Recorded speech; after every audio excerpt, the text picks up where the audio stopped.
Bom, agora estamos na página 98, terminando. Continuamos no Homem dos Lobos, na parte 7ª. Em breve apareceu em sua recordação o que, evidentemente, tanto no aspecto de data quanto no de conteúdo, era o elemento intermediário de ligação que estava faltando entre os dois eventos. Certa vez, no início do período de ansiedade, aconteceu que a mãe apreensiva deu ordens para que se tomassem precauções para proteger as crianças de uma desinteria que aparecera nas imediações da granja. Ele fez perguntas sobre o que isso poderia ser, e depois de saber que quando se tem disenteria aparece sangue nas fezes, ficou muito nervoso e declarou que havia sangue nas suas próprias fezes.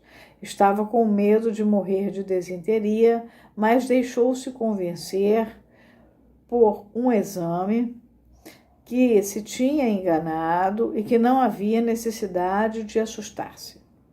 Podemos ver que, nesse pavor, ele estava tentando colocar em efeito uma identificação com a mãe, de cujas hemorragias ouviu falar durante a conversa com o médico. Daí que ele fala que vai juntar as duas coisas.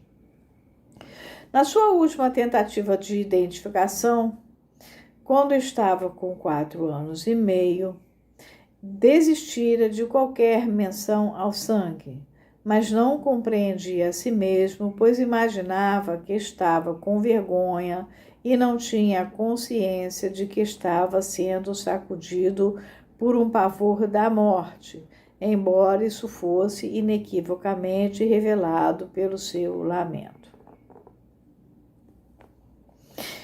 Por essa época, sua mãe, sofrendo como estava de uma moléstia abdominal, mostrava-se em geral nervosa consigo mesma e com as crianças. É muito provável que seu próprio nervosismo, além dos outros motivos, se fundamentasse numa identificação com a mãe.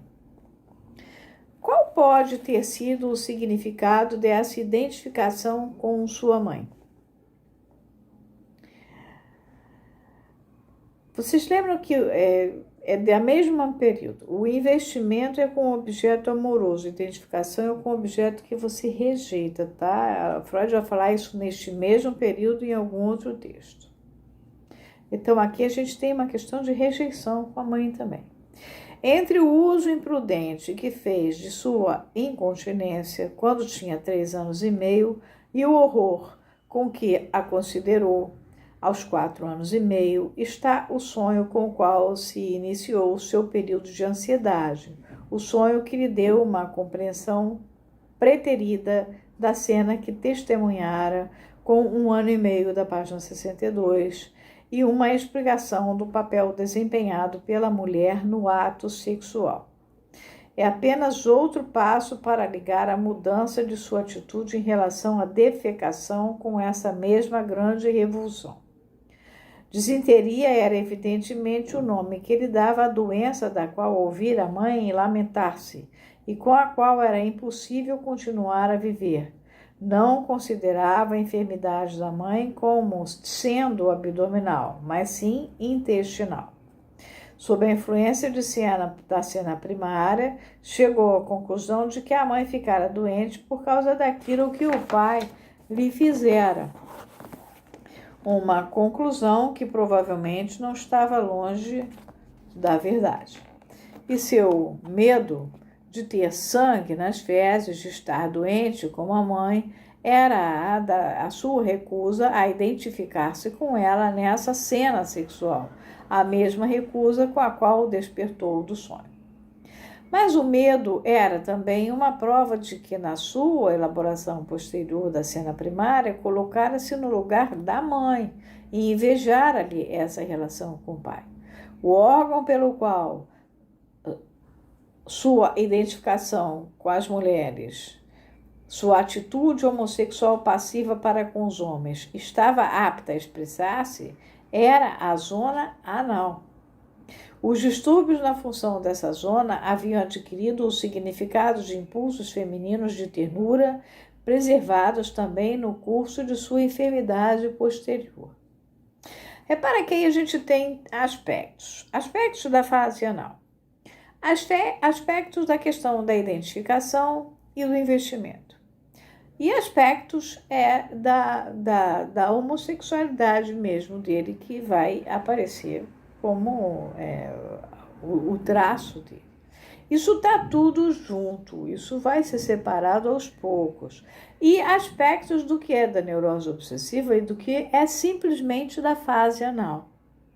Então, tudo isso a gente vai ter que separar depois. Quem for trabalhar com o texto do Freud, não é o caso aqui, isso aqui só estou lendo pelo Lacan. Continuando Freud, nesse ponto devemos considerar uma objeção cuja discussão pode contribuir em muito para o esclarecimento de uma aparente confusão de circunstâncias. Fomos levados a presumir que, durante o processo do sonho, o menino compreendeu que as mulheres são castradas, que, em vez do órgão masculino, elas têm uma ferida que serve para as relações sexuais e que essa castração é a condição necessária da feminilidade. Fomos levados a supor que a ameaça dessa perda introduziu a reprimir a sua atitude feminina em relação aos homens e que ele despertou do seu entusiasmo homossexual em estado de ansiedade. Agora, como pode essa compreensão das relações sexuais, esse reconhecimento da vagina, harmonizar-se com a escolha do intestino com o objetivo de identificação com as mulheres? Não são os sintomas intestinais baseados no que é provavelmente uma noção mais antiga e que, de qualquer forma, contradiz inteiramente o medo da castração, ou seja, a noção de que a relação sexual é feita pelo ânus? Na verdade, essa contradição está presente e os dois pontos de vista são completamente incoerentes entre si. A única questão é saber se precisam ser coerentes. Nosso espanto surge apenas porque somos também inclinados a tratar os processos mentais inconscientes como os conscientes e a esquecer as profundas diferenças existentes entre os dois sistemas psíquicos, consciente e inconsciente. Quando o sonho do Natal, com a sua excitação e a expectativa, evocou diante dele o quadro da relação sexual dos pais, como fora antes observado ou construído por ele, não pode haver dúvida de que a primeira visão da cena a aflorar foi a antiga, de acordo com a qual a parte do corpo feminino que recebeu o órgão masculino era o ânus. E com efeito, que mais poderia ele ter suposto quando, com 1 ano e meio, foi espectador da cena.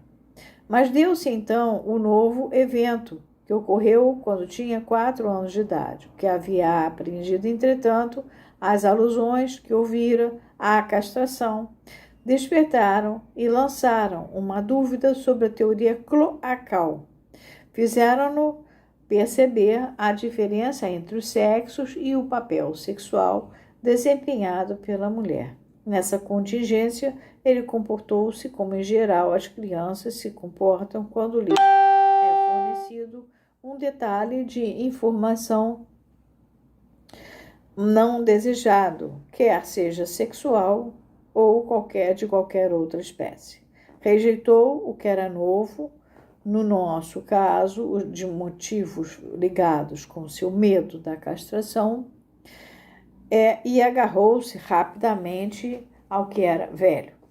Decidiu-se a favor dos intestinos e contra a vagina, tal como, por motivos semelhantes, tomou depois o partido do pai contra Deus. Repudiou a nova informação e apegou-se à velha teoria.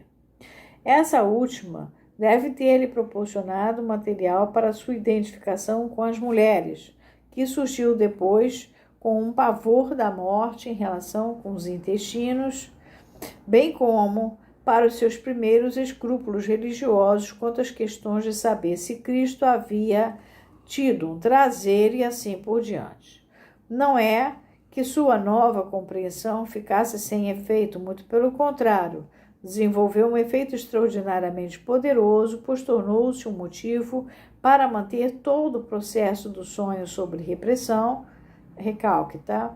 E para excluí-lo de uma elaboração posterior na consciência. Mas com isso, seu efeito exauriu-se. Não teve influência sobre a decisão do problema sexual. Pode ter havido a possibilidade de que, a partir dessa época, o medo da castração tenha existido lado a lado com a identificação com as mulheres, por meio do intestino, embora se deva admitir que isso envolve uma contradição. Era, contudo, apenas uma contradição lógica, o que não quer dizer muito, pelo contrário, todo esse processo é característico de um modo pelo qual o inconsciente opera. Um recalque é algo muito diferente de uma rejeição.